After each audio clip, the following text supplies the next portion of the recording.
Ladies and gentlemen, the honorable and good people at the Federal Bureau of Investigation and the Honorable Christopher Wray have finally caved to James Comer's demand. Finally, reluctantly, they didn't really want to at all. Christopher Wray had been stalling. He did not want to give a document, a form that backs up the allegations of bribery, graft, kickbacks to our current president and Hunter and others. So there was going to be a vote to hold Christopher Wray, the director of the Federal Bureau of Investigation, in contempt of Congress. That would not have been good. I don't think anybody wants to be held in contempt of Congress, although I believe Eric Holder was President Obama's Attorney General. But Comer and Wray settle, ending contempt showdown. This is a national review. The Federal Bureau of Investigation has provided the entire House Oversight Committee with access to a reliable informant's report implicating now President Joe Biden in a bribery scheme. Director Christopher Wray had been resisting full committee disclosure, citing concerns about informant confidentiality. They didn't want, and some other concerns too, and an ongoing investigation, of course. They did not want,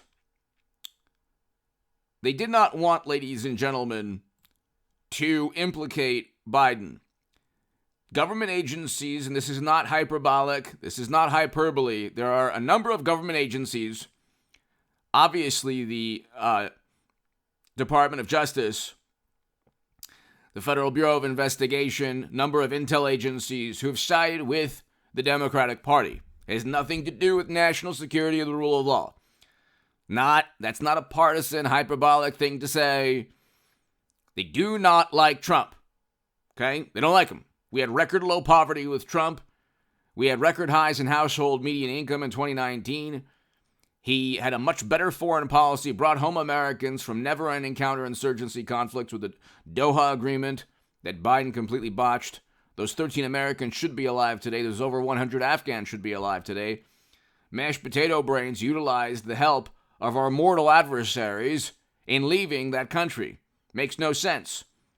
It was a May 1st, 2021 withdrawal. But anyway, first president to step foot in North Korea, allocated more funding Trump did to historically black colleges and universities than any president ever, made the funding permanent. And again, we had record low poverty in this country with Trump. Okay? But he's mean, and he writes mean tweets. And he's insulting. So we can't have that. We can't have these wonderful good things like record low poverty if somebody's insulting. Anyway, he doesn't play ball. He doesn't worship multinational organizations or non-governmental organizations. He doesn't worship the Washington establishment. He doesn't revere politics. He doesn't, he doesn't think much of politics, Trump. He's not a politician. He's not diplomatic. And he just upends everything. A very corrupt system cannot function with a person like Trump. They say that Trump is corrupt. The opposite is true. They have nothing on Trump. He doesn't have a laptop full of criminal behavior and felonies. He doesn't have private servers. He doesn't have all of these things at Democrat. He doesn't have a foundation funneling money for beneficial treatment, and the same thing that Hunter and Joe are implicated in, bribery. Trump doesn't have any of this stuff. He has a hush money payment that they're making a spectacle of, that any conviction will be overturned by the Supreme Court. He wasn't even...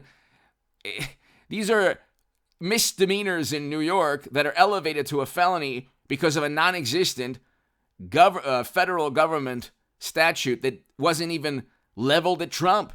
It was Clinton and the DNC that got fined by the FEC. Anyway, hit subscribe to this channel, ladies and gentlemen. Impeachment has begun. So this is the document leading to impeachment. It's about $5 million that, as vice president, to be clear, the basis for implicating... Okay, so the National Review article talks, and there's the New York Post has broken this story also. It was $5 million sent to I mean, millions upon millions have been sent to Hunter and Joe in various accounts. They don't sell anything. They don't have golf courses. They don't have hotels. They don't have The Apprentice. They don't have casinos.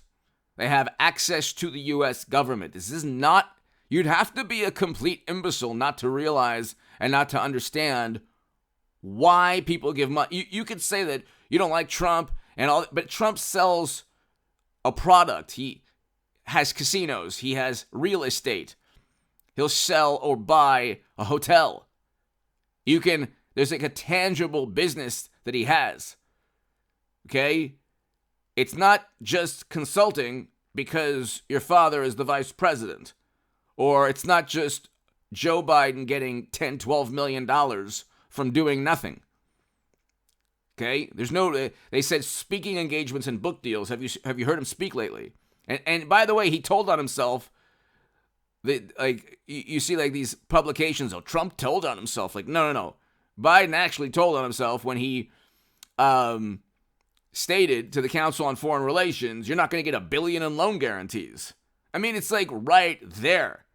But see, again, there's so much tribalism in American politics, and one rebuttal could be like, well, you're an example of this. You're giving your viewpoint. It's partisan. Like, yeah, but just because Christopher Hitchens, the great Christopher Hitchens, stated, just because you're partisan doesn't mean you're not correct or on the right side of history. Of course, I'm giving a biased or a distinct, unique viewpoint. But I am not into tribalism. That's why I went from Bernie Sanders, who I found out was obviously just a political tool, whose policies, by the way, caused poverty. Didn't realize that when I was on the left. To Trump, when we had record low poverty. So I'm not I don't stick with this tribalism or this partisanship or this, team mentality. I want what's best for the country. If Trump had private servers, I wouldn't vote for him. If Trump had a foundation funneling money, siphoning money, I wouldn't vote for him. If Trump was, best friends with the Lincoln Project and the Bush, Cheney, and Rumsfeld Republicans and wanted never-ending military conflict, I wouldn't vote for him. If we didn't have record low poverty, I wouldn't vote for Trump.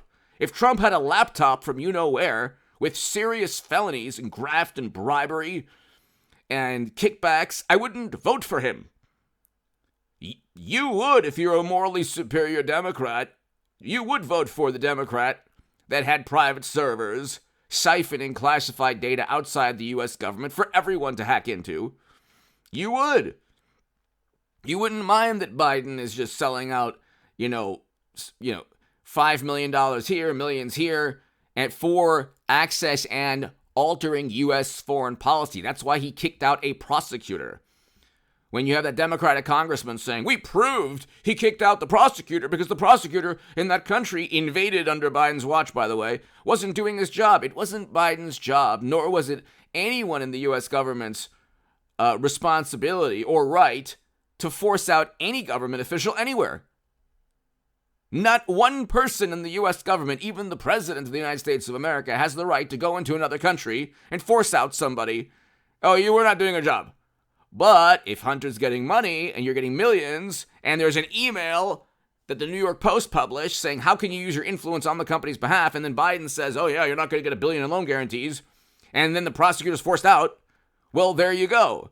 And the Democratic congressman who said, we proved during the first impeachment, you proved nothing. You didn't prove that Biden forced out a prosecutor because he wasn't doing his job. You didn't even have access to Hunter's emails or laptop. So you couldn't see the incriminating emails. How could you have proven anything? And that was a charade also, because what they did with Trump, they impeached him for going after his direct political rival, as prosecutors in New York, Democrats, going after their direct political rival in Trump. Everything they accused Trump of, they're guilty tenfold. And so, but once, I do believe that Christopher Wray and the Federal Bureau of Investigation will actually turn on Biden. And you live by these intel agencies, they're going to eventually side with Trump or the Republican Party or Trump Republicans. Now imagine if you're a morally superior, highly educated liberal Democrat and all the intel agencies that sided with you side now with Trump. Imagine that world. It'd be a much better world, actually. Give me your thoughts below. Hit subscribe. Hit subscribe.